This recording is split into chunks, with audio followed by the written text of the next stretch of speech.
সকাল সকাল আমার সেজো চাচায় বড়ই পাড়তে রওনা দিল বালতি করে। আসলে বালতিতে বড়ই আসলে নেওয়াটা সুবিধা।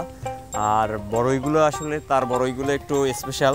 সে আসলে কোনো ফুলা বড়ই পারে না, আর সমস্ত গাছ পাকা বড়ইগুলোই আসলে পারে, এছাড়া আসলে পারে না। যারা তার বড়ইগুলো খেয়েছেন তারা আসলে জানেন।